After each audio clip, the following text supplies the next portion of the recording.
নমস্কার। পূর্ব ভারতের রিটেল চাকরির বাজারে কিন্তু এখন বেশ একটা হুলস্থুল ব্যাপার চলছে।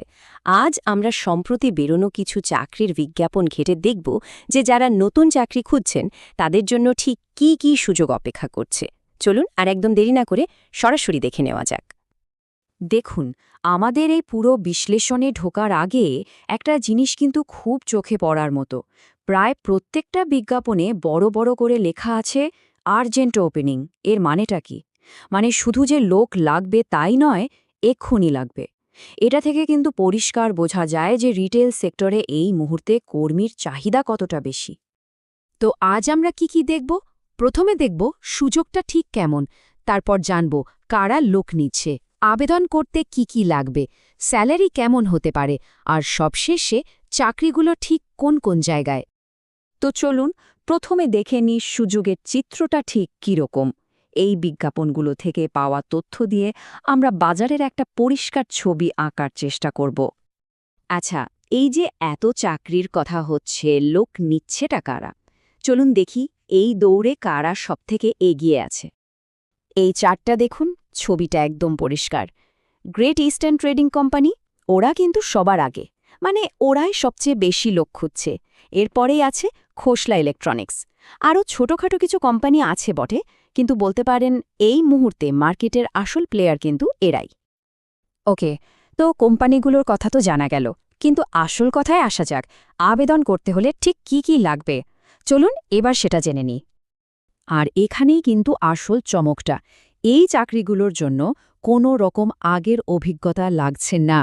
হ্যাঁ, একদম ঠিক শুনছেন। মানে যারা একেবারে ফ্রেশার, সদ্য পড়াশোনা শেষ করেছেন, তাদের জন্য এটা কিন্তু একটা দারুণ খবর। আর পড়াশোনার যোগ্যতা?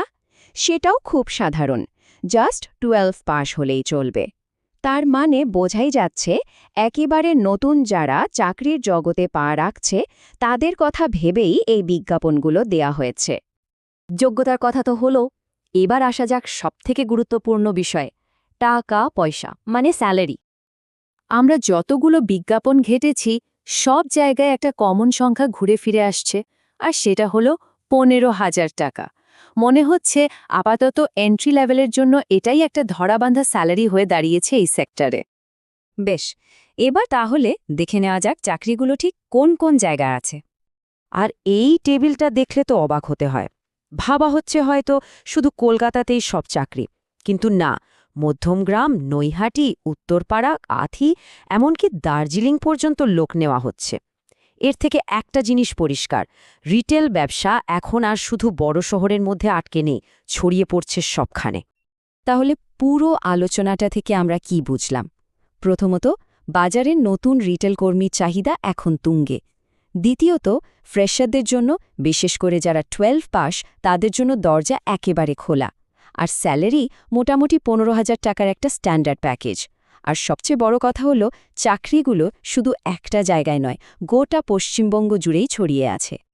সবশেষে একটা প্রশ্ন কিন্তু মাথায় ঘুরছে, নতুনদের জন্য, মানে ফ্রেশারদের জন্য এত বড় একটা চাহিদা, এটা পূর্ব ভারতের রিটেল অর্থনীতির ভবিষ্যৎ নিয়ে কিসের ইঙ্গিত দিচ্ছে? এটা কি একটা বড় অর্থনৈতিক পরিবর্তনের ঢেউ? ভাবার মতো ব্যাপার, তাই না?